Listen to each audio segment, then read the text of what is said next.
हमारा तो future uncertain है यार, ये काम अब अगर मैं शुरू करता हूँ तो पता नहीं काम फेल ना हो जाए, इस वजह से मैं इसको नहीं शुरू करना चाहता।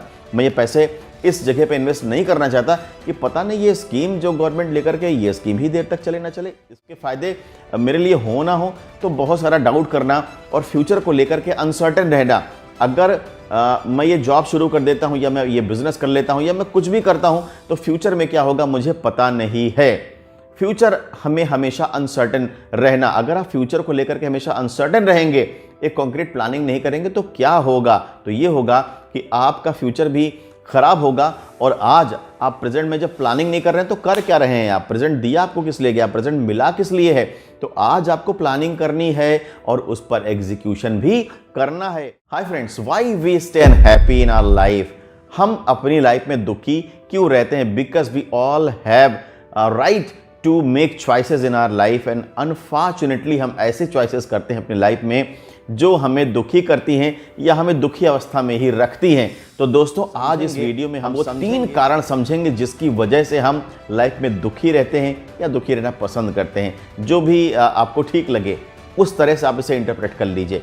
दोस्तों ये जो 3 कारण हैं दुखी रहने वाले, उसमें सबसे पहला कारण ये है कि we all love to stay in our past. हम अपने पास्ट में रहना चाहते हैं, हम भूतकाल में रहना चाहते हैं। देखिए होता क्या है कि भूतकाल में बहुत सारी ऐसी घटनाएं होती हैं या बहुत सारी ऐसी मेमोरीज होती हैं जिन्हें हम जब बार बार रिविजिट करते हैं, देखते हैं तो हमें बड़ा अच्छा लगता है, हमें नॉस्टैल्जिक फील होता है, नॉस्टैल्जिया फील होता है। लेकिन होता क्या है कि अगर आज की हमारी अवस्था सही है, हम हैप्पी हैं, अपने प्रेजेंट में हम हैप्पी हैं, खुश हैं, और तब हम अपने पास्ट में ड्वेल करते हैं, we just walk down to the our memory lane, तो उस समय क्या होता है कि हमें पुरानी यादें सोच के अच्छा लगता है। देखिए पुरानी यादों में तो अच्छी यादें भी हैं और बुरी यादें भी हैं। तो अगर आप अच्छी यादों में जाते हैं और आज की अवस्था आपकी सही नहीं है, तो जब आप पुरानी यादों की तरफ जाएंगे, when you will walk down to memory lane, तो आपको क्या लगेगा? आपको लगेगा कि यार पुराने दिन तो बड़े अच्छे थे, आज देखो मेरी लाइफ दुख से भरी हुई है, आज तो मेरी परिस्थिति इतनी अच्छी नहीं जितनी अच्छी मेरी परिस्थिति पहले हुआ करती थी। लेकिन अगर आप पुरानी खराब मेमोरीज में गए, बैड मेमोरीज में गए, वो मेमोरीज जो अच्छी नहीं थी, गुड मेमोरीज नहीं थी, तब क्या होगा? तो अब आपको लगेगा कि यार वो समय भी अच्छा नहीं था और आज का समय भी अच्छा नहीं है। तो समस्या ये है, कुल मिला के इसका नतीजा ये निकलेगा कि आप अपने जो पास्ट में जा रहे हैं वहाँ भी आप दुखी हैं, आज प्रेजेंट में जहाँ खड़े हैं वहाँ भी आप दुखी हैं।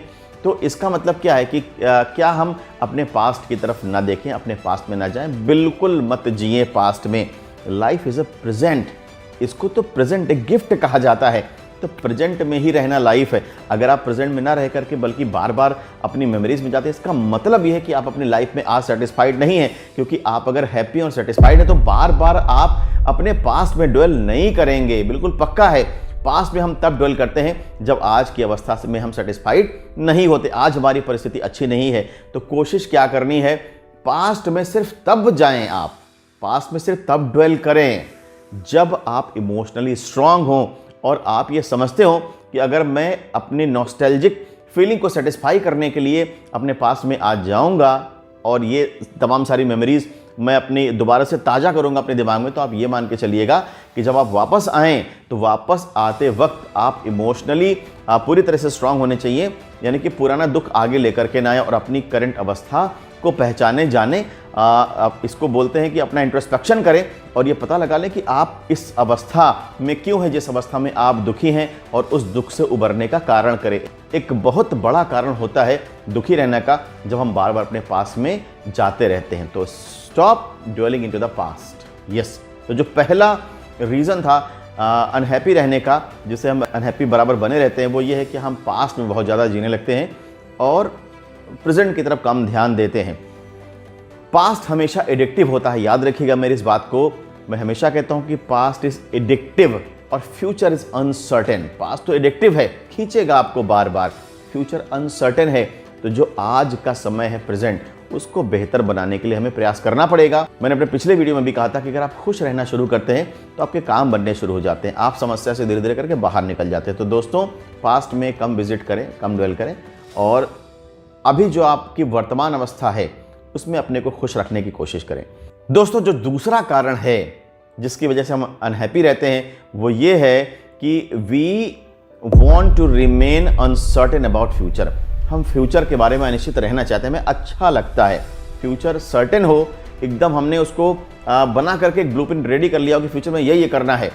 नहीं, हमें तो डाउट करना है। हमारा तो फ्यूचर अनसर्टेन है यार, ये काम अब अगर मैं शुरू करता हूँ तो पता नहीं काम फेल ना हो जाए, इस वजह से मैं इसको नहीं शुरू करना चाहता। मैं ये पैसे इस जगह पे इन्वेस्ट नहीं करना चाहता कि पता नहीं ये स्कीम जो गवर्नमेंट लेकर के, ये स्कीम ही देर तक चले ना चले, इसके फ़ायदे मेरे लिए हो ना हो। तो बहुत सारा डाउट करना और फ्यूचर को लेकर के अनसर्टेन रहना। अगर मैं ये जॉब शुरू कर देता हूँ या मैं ये बिज़नेस कर लेता हूँ या मैं कुछ भी करता हूँ तो फ्यूचर में क्या होगा मुझे पता नहीं है। फ्यूचर हमें हमेशा अनसर्टेन रहना। अगर आप फ्यूचर को लेकर के हमेशा अनसर्टेन रहेंगे, एक कॉन्क्रीट प्लानिंग नहीं करेंगे तो क्या होगा? तो ये होगा कि आपका फ्यूचर भी खराब होगा। और आज आप प्रेजेंट में जब प्लानिंग नहीं कर रहे हैं तो कर क्या रहे हैं आप? प्रेजेंट दिया आपको किस लिए गया? प्रेजेंट मिला किस लिए है? तो आज आपको प्लानिंग करनी है और उस पर एग्जीक्यूशन भी करना है। अब ये समझिए आप कि अगर आपने आज प्लानिंग नहीं करी तो एग्जीक्यूशन कब करेंगे? एग्जीक्यूशन आने वाले बहुत समय में अगर आप करने वाले हैं काफ़ी देर करने के बाद, तो उसका नतीजा भी देरी से आएगा और आपको नुकसान होगा। तो प्लानिंग आज ही करिए, इसी वक्त करिए और फ्यूचर को सर्टेन बनाइए। आप तय करिए कि मेरे क्या क्या गोल्स हैं, मुझे कैसे कैसे अचीव कर रहे हैं। यकीन जानिए जब आप ये एक्सरसाइज शुरू कर देंगे तो देखेंगे कि आप थोड़ा सर्टेन होने लगे हैं, हैप्पीनेस आपकी लाइफ में आने लगी है और जो निराशा, एक डाउट आपके दिमाग में बना रहता है, जो आपके दुखों का बहुत बड़ा कारण होता है, वो आपकी लाइफ से जाने लगेगा। और दोस्तों जो तीसरा रीज़न है जिसकी वजह से अनहैप्पी रहते हैं वो ये है कि एक ही अवस्था में देर तक रहना, अपने आप को भ्रमित करते रहना, फैलेसी में जीना। किसी भी फैलेसी में अगर आप हैं तो उससे बाहर आइए। अगर आप किसी ऐसी अवस्था में हैं जो आपकी समस्या का कारण है, आपके दुखों का कारण है, तो उस अवस्था से आगे बढ़िए, उस अवस्था से बाहर निकलिए, मूव करिए।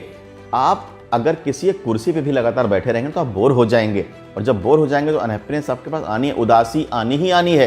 तो अगर आप एक कुर्सी पे देर तक बैठे रहने से बोर हो सकते हैं, थक सकते हैं, एक अजीब सी उलझन महसूस कर सकते हैं, तो थोड़ा सा चहलकदमी करना आपको हमेशा फ़ायदा देता है। दोस्तों एक ही अवस्था में देर तक नहीं रहा जा सकता है। तो अगर आप एक ऐसी अवस्था जो आपके लिए अच्छी भी नहीं, आपके दुखों का कारण है और उसी में देर तक बने रहते तो 100% आपको नुकसान पहुंचाएगा और बढ़ाएगा आपके दुखों को, ये आपके दुखों को कम नहीं करेगा। तो अगर आप हैप्पी रहना चाहते हैं तो अगर किसी ऐसा अवस्था में जो आपको जकड़े रोके हुए है तो उससे निकलने के रास्ते बने। दोस्तों 3 मैंने चीज़ें आपको बताई हैं जो आपके दुखों का कारण है और आप इनसे आगे निकल सकते हैं। जो सबसे पहला रीज़न है वो ये कि अपने पास्ट में बहुत ज़्यादा ड्वेल करना। पास्ट में बहुत ज़्यादा ड्वेल मत करिए, अपने प्रेजेंट पे फोकस करिए। दूसरी बात, फ्यूचर के लिए अनसर्टेन ना रहें, फ्यूचर की प्लानिंग करें। आज प्लान बनाएं, एग्जीक्यूशन प्लान बनाएं, एग्जीक्यूट करना शुरू करें, अपने फ्यूचर को फिक्स करें, पक्का करें, तय करें, प्लान करें, अभी उस पर काम करना शुरू करें। और तीसरी बात, किसी ऐसी अवस्था में देर तक रुके रहना, अपने आप को भ्रमित करते रहना जो अवस्था आपके दुखों का कारण है। तो दोस्तों ये 3 वजह ऐसी हैं, बहुत सारी वजह होंगी लेकिन 3 इस वीडियो मैंने आपके लिए आइडेंटिफाई किया है। और आप भी गौर करिएगा कि जो मैं बातें कह रहा हूँ क्या ये सही है या नहीं सही है, और अगर सही है तो आज से ही अपने दुखों को दूर करना शुरू करिए और हैप्पीनेस को अपने लाइफ में जगह दीजिए। Thank you so much for watching this video, this content.